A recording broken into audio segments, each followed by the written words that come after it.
Hi friends, आज शुरू करते हैं I am your alpha and you are my omega fan fiction के पार्ट 15। पिछले पार्ट में हमने सुना था कि हुसैन की मदर और मून गॉडेस उनसे मिलने आए थे और उसके जो कर्स थे उसे वो मुक्ति दिला दी थी। अब आगे की स्टोरी। जैसे ही मून गॉडेस कहते हैं कि शाहजहान, ये तुम्हारा लास्ट चांस था। अगर इबो तुम्हें अपने मेट एक्सेप्ट नहीं करता तो तुम पूरी तरह उसे भूल जाते। तो इबो बहुत ज़्यादा घबरा जाता है और जान को टाइटली गले लगाते हुए कहता है, मैं तुम्हें अपने पूरे दिल से अपनाता हूँ, मैं तुम्हें बहुत ज़्यादा प्यार करता हूँ। तो जान उसे गले लगाते हुए कहता है, मैं भी तुम्हें बहुत ज़्यादा प्यार करता हूँ। मून गॉडेस कहते हैं, अब तुम पूरी तरह ठीक हो। ये कहकर वो दोनों वहाँ से गायब हो जाते हैं। वो दोनों एक दूसरे की तरफ देखने लगते हैं। तो इबो सडनली पूछता है कि जान, अगर हम दोनों में से कोई एक का पुनर्जन्म नहीं होता तो फिर क्या होता? जान मुस्कुराने लगता है और सोचता है अब इबो को चिढ़ाने का समय है। तो वो कहता है, अगर तुम्हारा पुनर्जन्म नहीं होता तो शायद अब मेरे कितने सारे। तो इबो उसके मुंह को टाइटली बंद कर लेता है और उसे ग्लेयर देने लगता है। जान, मैंने कहा अगर हम लोग, मैंने अपनी बात नहीं कहा। जान मुस्कुराते हुए उसे गले लगा लेता है और कहता है, सॉरी बेबी, तुम ऐसा कैसे सोच सकते हो कि एक मेट के बगैर दूसरा मेट इस दुनिया में भी वापस आ सकता है। वो दोनों फेटेड मेट है, वो दोनों एक दूसरे के बगैर जिंदा नहीं रह सकते। ये बात सुनकर इबो खुश हो जाता है और उसकी तरफ देखते हुए कहता है, शाहजहान, मैं बहुत ज़्यादा खुश हूँ कि तुम मेरे फेटेड मेट हो। जान कहता है, मैं भी वांग बिबो, और तुम मुझे इस तरह घूरना बंद करो क्योंकि मुझे लगता है तुम नहीं चाहते फ्यूचर में ट्विंस बेबी को कैरी करो। इबो पूरी तरह ब्लश करने लगता है और उसके चेस्ट को हिट करते हुए कहता है, पहले हमें ईजान को बड़ा करना चाहिए। जान उसके गालों को प्यार से छूते हुए कहता है, ऑफ कोर्स बेबी, मैं तो बस मजाक कर रहा था, हमें पहले ईजान को बड़ा करना है। और चिढ़ाते हुए कहता है, क्या हम लोग अगले साल प्लान कर सकते हैं? ये कहकर वो हंसने लगता है। तो इबो उसके चेस्ट को लाइटली हिट करते हुए वो भी हंसने लगता है। अगले दिन सुबह दोनों डिसाइड कर लेते हैं कि वो लोग वापस चले जाएंगे। उन लोगों को पता नहीं था कि ओवेंस का अगला कदम क्या होगा, मगर वो अपने बेटे को बहुत ज़्यादा मिस कर रहे थे, इसीलिए वो डिसाइड करते हैं कि वो चले जाएंगे। वो दोनों वोल्ट में ट्रांसफ़र होकर वहाँ से चले जाते हैं। कुछ देर बाद वो दोनों गेट के सामने खड़े हुए थे तो वो जोर से हाउल करने लगते हैं, जैसे वो सबको बताना चाहते थे कि वो लोग वापस आ गए हैं। जैसे ही हाउल की आवाज़ सुनते हैं तो सभी बाहर की तरफ आ जाते हैं। ईजान विगलिंग करने लगता है और रोने लगता है, जैसे वो अपने पेरेंट्स के पास जाना चाहता हो। जीवन केयरफुली ईजान को नीचे बिठा देता है तो इबो अपने बेटे को लेकर अंदर की तरफ चला जाता है। दोनों लेडीज अपने आंसू पोंछते हुए कहते हैं, तुम वापस आ गए, हम खुश हैं। तो उनके हस्बैंड उन दोनों को गले लगा लेते हैं। जियांग चेंग और यानली जान के पास आकर उसे टाइटली गला लगा लेते हैं। जियांग चेंग कहता है, अगर तुमने ऐसा दोबारा किया तो तुम्हारे दोनों पैर को तोड़ दूंगा। तो ब्लैक वुल्फ पीछे की तरफ थोड़ा चला जाता है। उनके पेरेंट्स देखकर हंसने लगते हैं और सभी घर के अंदर आ जाते हैं। जान और इबो अपने ह्यूमन फॉर्म में आ गए थे। जान के पापा जान को पकड़कर कहते हैं, जान, तुमने ऐसा क्यों किया? तुम्हें पता है ये कितना ज़्यादा डेंजरियस है, अगर तुम्हें कुछ हो जाता तो? जान कहता है, मुझे पता है पापा, मगर यही बेस्ट चॉइस था, मगर मैंने कभी एक्सपेक्ट नहीं किया था कि वो वहाँ पर आ जाएगा। उसके पापा उसे टाइटली गले लगाते हुए कहता है, हमने तो ऑलरेडी तुम्हें खो ही दिया था, अगर इबो ठीक टाइम पर नहीं पहुँच जाता तो। जान कहता है, कुछ भी बुरा नहीं होता पापा, और वैसे भी आप रोना बंद कीजिए, आप रोते हुए बहुत बुरा दिखते हैं। उसके पापा उसे ग्लेयर देने लगते हैं और कहते हैं, तुम सीरियस मैटर पर भी तुम्हें मजाक सूझिए। सभी हंसने लगते हैं। दूसरी तरफ एक डार्क रूम में ओहेनरॉन खिड़की से बाहर की तरफ देख रहा था और कहता है, शाहजहान, तुम क्यों नहीं मर रहे हो? उसी टाइम उसका राइट मैन आकर कहता है, हम बस आपका कमांड का इंतजार कर रहे हैं। ओहेनरॉन साय करते हुए कहता है, ठीक है, तो पहले सेलिब्रेट करते हैं, ये हमारा आखिरी बार ही होगा। वेंकिंग जो दूसरे कमरे में उन लोगों की बातें सुन रहा था, वो अपनी मुट्ठी टाइट कर लेता है दूसरी तरफ जान जो जल्दी उठ गया था, वो देखता है उसकी छोटी सी फैमिली पीसफुली सो रहा है, तो उन दोनों के फोरहेड पर किस करके वो लिविंग रूम की तरफ चला जाता है। वहाँ पर उसके दोनों पापा टेंस होकर बैठे हुए थे। जान कहता है, क्या हुआ, आप दोनों इतने ज़्यादा टेंस क्यों दिख रहे हैं? तो उसके पापा कहते हैं, वीरेंद्र को पता चल चुका होगा कि उसका बेटा मर चुका है, मगर वो उसका कोई हलचल नहीं है। पुलिस उसे ढूंढने की बहुत ज़्यादा कोशिश कर रहे हैं, मगर अभी तक कभी किसी को भी पकड़ नहीं पाए हैं। यहाँ तक कि सिंगल एविडेंस भी नहीं मिल पा रहा है। शाहजहान अपनी मुट्ठी को टाइट करते हुए कहता है, वन किंग ने मैसेज दिया था कि वो लोग हम पर अटैक करने वाले हैं, वो भी फिर से, मगर इस बार उन लोगों के पास कुछ स्पेशल है जो हमारे वोल्फ को मार सकें। कुरियन कहता है, वो बास्टर्ड भी ना ऐसा क्यों कर रहे हैं? जहान कहता है, वो लोग मेरा क्लान चाहते थे जो गायब था, और वो अभी उन लोग को ऑलरेडी पता चल चुका है कि मेरा पुनर्जन्म हो चुका है, वो मुझे मारना चाहते हैं। कुरियन कहता है, क्यों? जहान अपने हेड को सुक करते हुए कहता है, मुझे नहीं पता, मेरे पेरेंट्स ने इसके बारे में मुझे कुछ भी नहीं कहा है। और सभी की तरफ देखने लगता है और सीरियस होते हुए कहता है, ये मेरी लास्ट लाइफ है, अगर मैं मर गया तो मेरे पेरेंट्स के ग्रेव के पास ही मुझे दफना दीजिएगा। तो जहान के पापा गुस्से से कहते हैं, कोई नहीं मरने वाला, कोई भी नहीं, कोई मरेगा तो वो वेन रूहान होगा। तो जहान हंसने लगता है, कहता है, एस पापा, वेन रूहान ही मरेगा, मैं उसे 6 फीट के नीचे अंडरग्राउंड पर ही दफना दूंगा। कुछ देर बाद सभी उठकर लिविंग रूम की तरफ आ जाते हैं। इबो जहान के पास बैठकर उसके शोल्डर पर अपना सर रख लेता है, तो जहान उसके फोरहेड पर किस करता है, तो सभी इबो के ऐसे स्वीट साइड देकर शॉक हो जाते हैं। जैंग कहता है, इतने ज़्यादा स्वीट बनने की कोई ज़रूरत नहीं है। तो जहान उसे ग्लेयर देकर हाइक्वन की तरफ पॉइंट करता है, क्यों, तुम लोग के बीच में कोई स्वीट मोमेंट नहीं होता? तो सभी उन दोनों की तरफ देखने लगते हैं। जहान के पापा कहते हैं, क्या मतलब तुम्हारा? जहान कहता है, कुछ नहीं पापा। ये कहकर वो इबो को लेकर किचन रूम की तरफ चला जाता है। इबो कहता है, जहान, मेरे भाई और चेनगा के बीच में क्या हुआ है? तो जहान हंसते हुए कहता है, कुछ नहीं बेबी, ये तो बस मेरे ब्रदर इन लॉ और मेरे बीच की बात है। तो इबो ब्लश करने लगता है। जहान उसे वार्म मिल्क देता है पीने के लिए। उसी टाइम ईजान के रोने की आवाज़ आता है, तो जहान जाने ही वाला था कि इबो उसे रोककर वो खुद चला जाता है। तो जहान के पापा कहते हैं, तुम दोनों कब शादी करने वाले हो? तो जहान कहता है, क्या मतलब आपका? तो तीनों लेडीज उसे घूरने लगते हैं। तो जहान कहता है, ठीक है ठीक, वेन रूहान के मौत के बाद हम लोग शादी कर लेंगे। तो सभी उसकी बात सुनकर नोट करते हैं। इबो ईजान को लेकर जहान के पास आकर बैठ जाता है।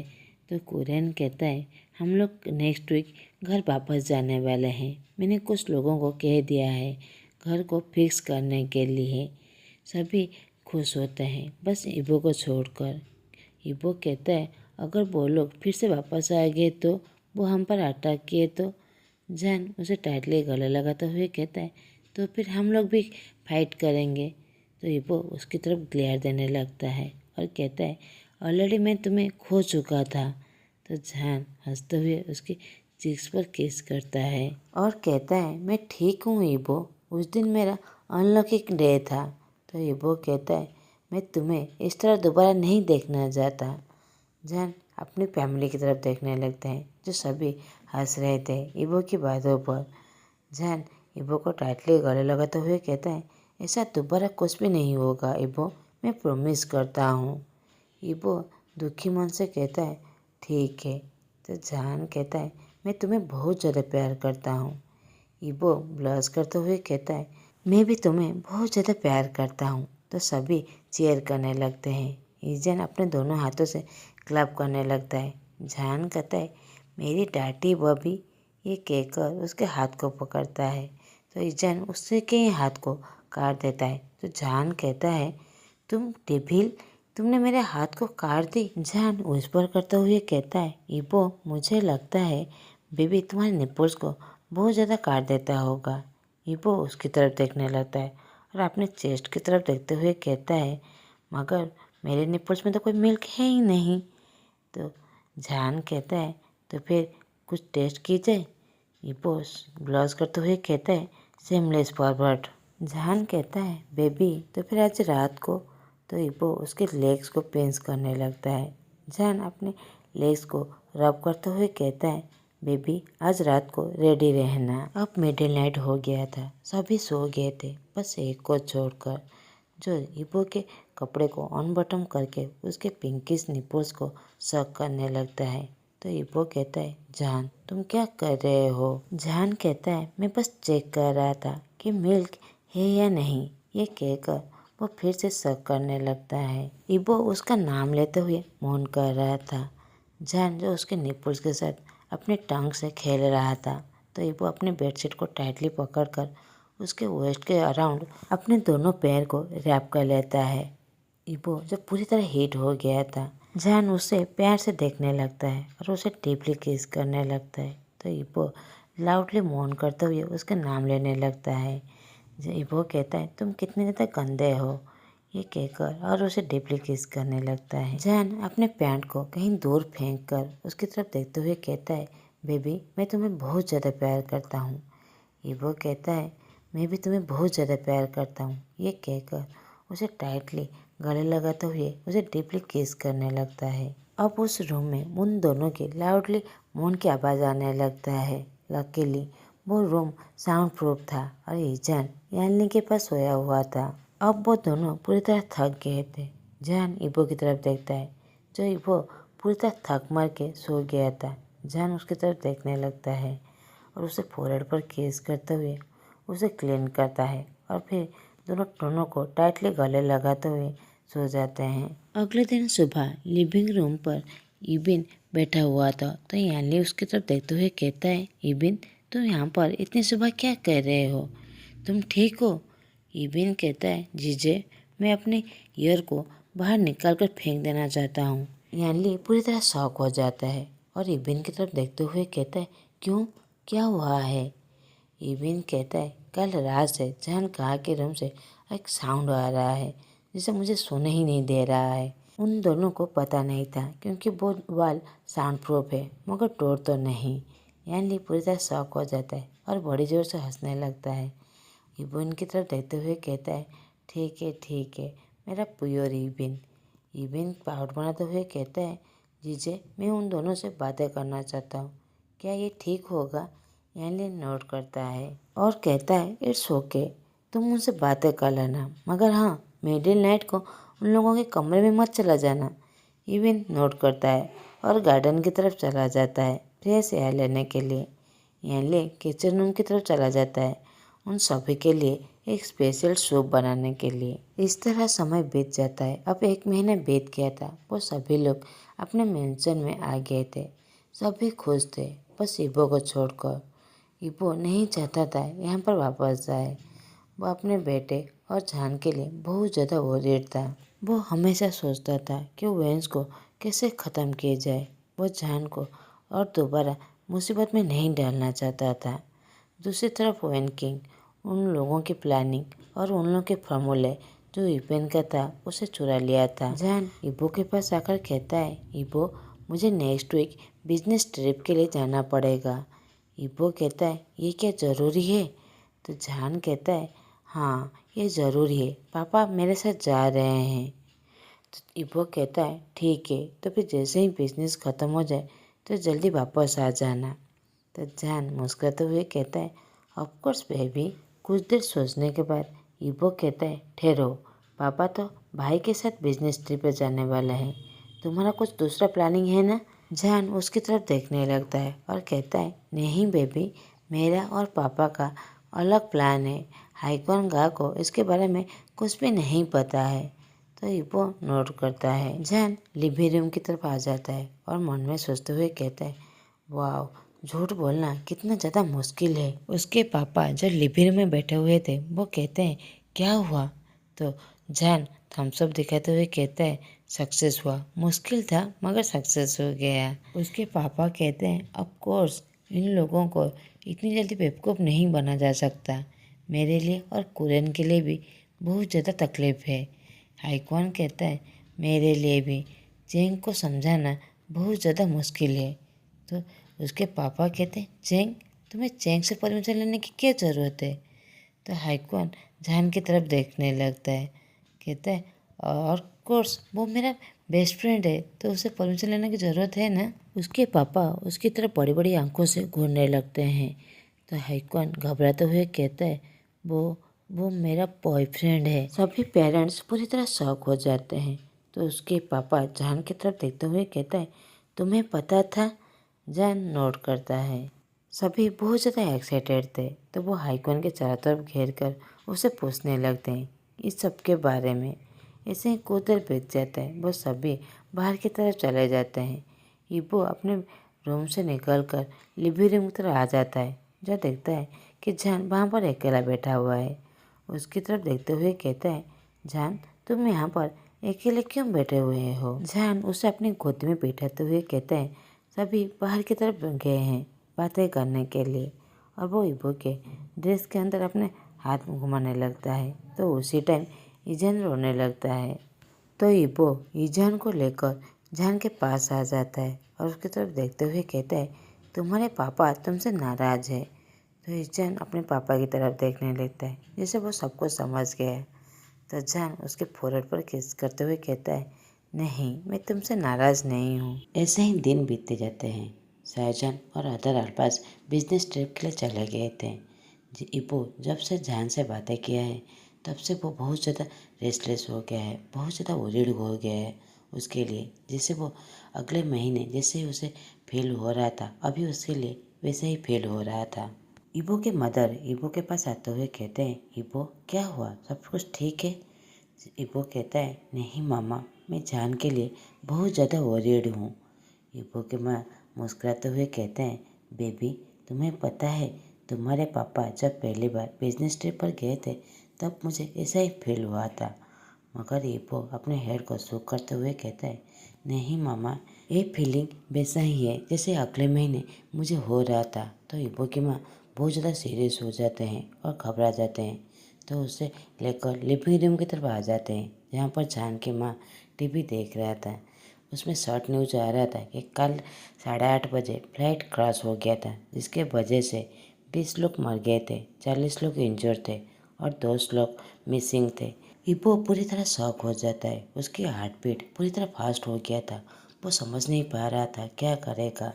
वो बस गॉड से प्रे कर रहा था कि जान जैसे इस फ्लाइट में ना हो, क्योंकि उसे जान ने कह कर नहीं गया था कि वो कौन सी फ्लाइट पर जाने वाला है।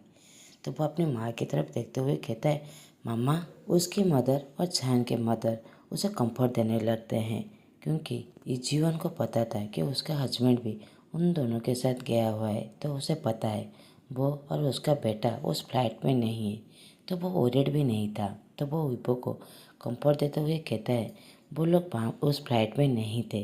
तो ये वो नोट करता है और थोड़ा सा शांत होता है। दूसरी तरफ एक इंसान जो बैठकर वाइन पी रहा था। तो उसके सामने 4 इंसान खड़े हुए थे जो उसे खींचकर नीचे की तरफ फेंक देते हैं और उसे बैटली नीचे से मारने लगते हैं। जान कहता है अब तुम्हें कैसा लग रहा है।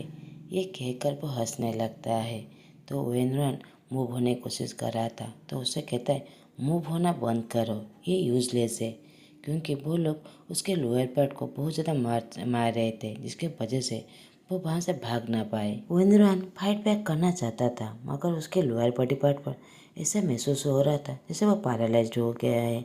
तो वो उन चारों की तरफ घूर के देखने लगता है। जहान कहता है मैं तुम्हारी मौत को बहुत ज़्यादा ईजी और बहुत ज़्यादा आसान करवा दूंगा।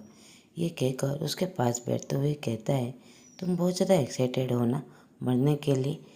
डोंट वरी, तुम्हारे बॉडी में ड्रग्स धीरे धीरे ही स्प्रेड करेगा। तो वेंद्रन चिल्लाते हुए कहता है मेरे लोग ऑलरेडी तुम्हारे क्लान पर पहुंच चुके हैं, वो सभी को मार डालेंगे। वो तीनों विगलिंग करने लगते हैं क्योंकि वो ऑलरेडी इसके लिए प्लानिंग कर चुके थे। जहान वेंद्रन को लेकर स्ट्रीट में आ गया था। वो वेंद्रन की तरफ देखते हुए कहता है तुम्हारा लास्ट विश क्या है। तो वेंद्रन कहता है मैं तुम्हें मारना चाहता हूँ। तो जहान कहता है पहले तुम मर जाओ और वो भी अपने ही इन्वेशन पर। वो उसे एक लिक्विड दिखाने लगता है। वेनरन पूरी तरह शॉक हो गया था क्योंकि वो उसी का ही इंजेक्शन था, वो इसके हाथ में कैसे आया। वो इसके बारे में कुछ भी पूछे उससे पहले ही उसकी बॉडी पूरी तरह स्टॉप हो गया था, पैरालिसिस हो गया था और पूरी तरह बर्न कर रहा था। जहान हंसने लगता है, खुशी से उसकी आंखों में आंसू आ जाता है। वो कहता है, मैंने फाइनली मेरे पापा, मेरे अंकल और मेरे क्लान लोगों के लिए मैंने रिवेंज ले लिया। और वो ऊपर की तरफ देखने लगता है जहाँ पर उसके पापा और मामा उसे देख रहे थे और प्राउडली हंस रहे थे। जहान कहता है, अब सब कुछ ख़त्म हो गया। तो वो तीनों उसे गले लगा लेते हैं और कहते हैं, अब हमें यहाँ से जाना चाहिए। ये कहकर वो अपने मेंशन की तरफ चले जाते हैं जहाँ पर सभी लोग लिविंग रूम पर बैठे हुए थे। जैसे ही वो जहान को देखता है, दौड़ के जाकर उसे गले लगाते हुए रोने लगता है। जहान पूरी तरह शॉक हो जाता है और सभी की तरफ देखने लगता है, क्या हुआ। जैसे ही वो टीवी की तरफ देखता है, वो देखता है कि प्लेन क्रैश के बारे में जहान समझ जाता है। तो उसकी माँ कहता है, उसे लगता है कि तुम इसके अंदर एक हो। तो जहान उसे टाइटली गले लगाते हुए उसके फोrehead में किस करता है और कहता है, सॉरी बेबी, मैंने तुम्हें बहुत ज़्यादा वरीड कर दिया, मगर मैं प्रॉमिस करता हूँ आज के बाद ऐसा कभी भी नहीं होगा। ईबो, क्या तुम मुझसे शादी करोगे? ईबो रोते हुए नोट करता है और उसके फेस को उसके चेस्ट पर छुपा लेता है। जैन चक्कर्स करने लगता है और अपनी बेबी को लेकर अपने रूम के अंदर चला जाता है। बाहर वो तीनों खड़े हुए थे। तो जीवान कहता है, फेंगवान, तुम मुझे अभी सब कुछ एक्सप्लेन करोगे। ये कहकर उसे अंदर ले जाता है। कोरियन कहता है, अब सब कुछ प्रॉब्लम सॉल्व हो गया। तो ईबो की माँ कर कहता है, ज़्यादा खुश मत हो, तुम भी मुझे सब कुछ एक्सप्लेन करने वाले हो। ये कहकर उसे भी लेकर चला जाता है। वहाँ पर बस हाईकॉन खड़ा हुआ था जो जाओचन की तरफ देख रहा था। तो हाईकॉन कहता है, जाओचन, तुम मुझसे कुछ पूछने वाली नहीं हो। तो जाओचन उसे ग्लेयर देने लगता है और उसे गले लगाता हुए कहता है, मैं प्रेग्नेंट हूँ, मुझे ज़्यादा स्ट्रेस लेना नहीं चाहिए, मगर एक बात श्योर है, बच्चे होने के बाद मैं तुम्हें ज़रूर मारने वाला हूँ। तो हाईकॉन अपने बैकने को स्क्रैच करते हुए कहता है, तुम्हें उससे अच्छा कुछ बेटर आइडिया नहीं है। दूसरी तरफ जान और ईबो जब अपने रूम की तरफ आता है तो वो वोइंकिंग को देखते हैं जो ईजान का केयर ले रहा था। ईजान जैसे ही अपने पापा को देखता है तो वो हाथ बढ़ाने लगता है कि अपने पापा के गोद में चढ़ने के लिए। जान उसे गोदी में लेकर उसके फोrehead पर केस करता है और ईबो को भी अपने करीब लेकर वो दोनों को टाइटली गले लगा लेता है। ऐसे ही 2 साल बीत जाते हैं। अब ईजान 3 साल का है जो बहुत ज़्यादा बदमाश है अपने पापा की तरह, मगर उसके फीचर्स पूरी तरह ईबो की तरह है, जिससे वो उसका सेकंड वर्जन है। आज ईबो और जान की शादी है। ईबो के पास उसकी माँ आकर कहता है, तुम रेडी हो बेबी? तो ईबो नोट करता है और मुस्कुराते हुए कहता है, मामा, मैं नर्वस हूँ, खुश भी हूँ और एक्साइटेड भी हूँ। तो उसकी माँ उसके फोrehead पर किस करते हुए कहता है, ईबो, ये नॉर्मल है, ये ब्राइड के लिए बस थोड़ा सा एक्सपीरियंस है। तो ईबो पार्ट बनाते हुए कहता है, मामा, मैं ब्राइड नहीं हूँ, कोई ब्राइड ऐसे कपड़े पहनता है? उसकी माँ हंसते हुए कहता है, ओके ओके, मैं दोबारा तुम्हें टेस्ट नहीं करूँगा। उसके फोrehead पर किस करते हुए कहता है, I love you son, my baby boy. ये कहकर रोते हुए उसे गले लगा लेते हैं। उसी समय उसके भैया और पापा आ जाते हैं जो उन दोनों को से देखकर हंस रहे थे। उसके पापा टेस्ट करते हुए कहते हैं, मेरी बेबी बॉय रेडी है अब शादी का होने के लिए। ये कहकर वह हंसने लगते हैं। वो सभी लोग मैरिज हॉल में पहुंच जाते हैं। वो जान की तरफ देख रहा था जो बहुत ज़्यादा हैंडसम देख रहा था।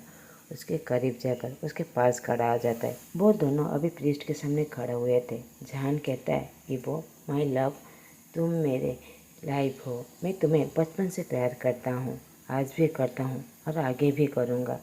थैंक यू मेरे लाइफ में आने के लिए, मेरी लाइफ को फुलफिल करने के लिए। मैं तुम्हें बहुत ज़्यादा प्यार करता हूँ, इस लाइफ में और अगले लाइफ में तुम मेरे मेट हो। अब ईबो की बारी थी। ईबो कहता है, शाहजहान, मैं तुम्हें बहुत ज़्यादा प्यार करता हूँ। ये बात सच है कि मैं बचपन से कह रहा था कि मैं तुमसे नफरत करता हूँ, मगर इसका मतलब ये नहीं था कि मैं तुमसे नफरत करता हूँ। मगर तुम जब अब्रॉड चले गए तब मुझे रियलाइज़ हुआ कि मैं तुम्हें कितना ज़्यादा प्यार करता था। मेरा बेस्ट फ्रेंड को खो दिया था। मैं उस दिन एहसास हो गया था कि मैं तुम्हें बचपन से ही प्यार करता था। और मैं थैंकफुल हूँ कि तुम वापस आएगे मेरे लाइफ में दोबारा। और मैं बहुत ज़्यादा खुश हूँ। आई love you so much Shah Jahan. और उसके कान में विस्पर करते हुए कहता है मैं प्रेग्नेंट हूँ। तो जहान पूरी तरह शॉक हो जाता है और उसे गले लगा लेता है। प्रीस्ट कहता है अब सेरेमनी ख़त्म हुआ, अब तुम दोनों किस करके इस मैरिज को सील कर लो। ये कहकर वो दोनों किस करते हैं। जहान पैशनेटली किस करने लगता है और उसके बेली पर भी सभी कॉन्ग्रेचुलेसन करने लगते हैं। जैन ईजन की तरफ देखते हुए कहता है अब तुम्हारा सिबलिंग आने वाला है और मैं आज रात को ही डबल कर दूंगा। तो वो पूरी तरह ब्लश हो जाता है। सभी हंसने लगते हैं। ईजन अपने पापा के गले लगते हुए कहता है डैडी मुझे दो की कोई ज़रूरत नहीं है, एक ही काफ़ी है। तो वो उसे टंग दिखाने लगता है। जहान पाउडर बनाते हुए ईजन के चीक्स को पिंच करता है। तो ईजन कहता है मैं अपनी मम्मी और डैडी को बहुत ज़्यादा प्यार करता हूँ। ये कहकर वो उन दोनों के चीक्स पर किस करता है। तो वो दोनों एक साथ कहते हैं हम दोनों भी अपने बेबी से बहुत ज़्यादा प्यार करता है। और वो अपने हस्बैंड की तरफ देखते हुए कहता है थैंक यू माई किंग। ये कहकर उसके लिप्स पर किस करता है। ये हैप्पी एंडिंग के साथ ये स्टोरी ही एंड होता है। आप लोगों को ये एक्सप्रेशन अच्छा लगे तो प्लीज़ लाइक कमेंट और सब्सक्राइब कर दीजिएगा। Thanks for watching.